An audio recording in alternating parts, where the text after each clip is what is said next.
Today is Friday the 13th. It is day 13 of Nanowrimo. Hey, look, it's Eli. And it's a scary day. Scary day out here. I have a St. Bernard.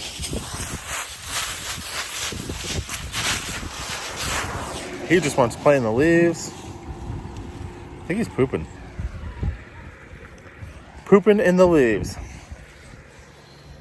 That's why I named a boat after him. And it sank.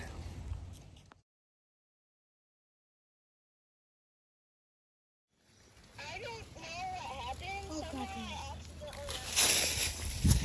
Yeah, I was confused when they came up. I was like, I don't know the edit.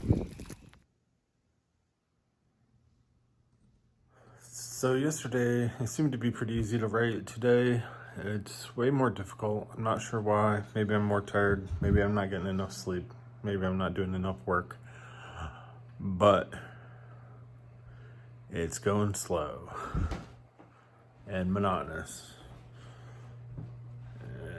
And I do kind of feel like giving up right now, but I'm not going to. I'm just going to finish it and see what happens. I'm getting into a fairly political part of my book at 17,000 words, and it's a conflict between two nations.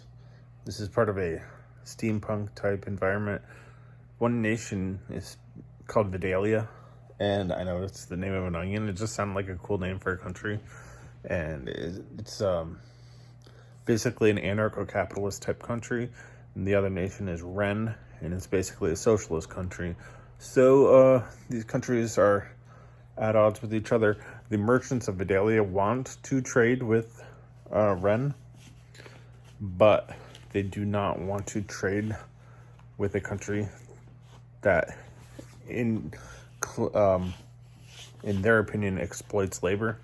The whole labor theory of value and Marxist explanation of why he thinks the working class is exploited is that labor has an intrinsic value and that capitalists use capital to steal it. Of course, that's been generally refuted by Ludwig von Mises, and that's the part of the book I'm writing presently. And I suppose I don't really care if people think I'm trying to propagate my political views, because there's a lot of people who write about their political views, and I'm not trying to hit anyone over the head. I'm trying as hard as I can to be objective, but certain outcomes, like certain economic outcomes, have to happen. My one big criticism of Hunger Games is that an autocratic or command control economy cannot produce the wealth necessary to oppress its people the way it is. It would be an impoverished nation, and they wouldn't be able to oppress their people. I mean, they'd be able to oppress them, but it would be a very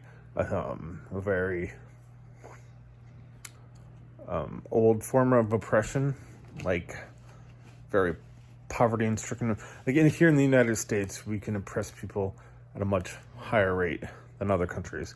Like, we have a huge person population, and we can wage war with multiple nations.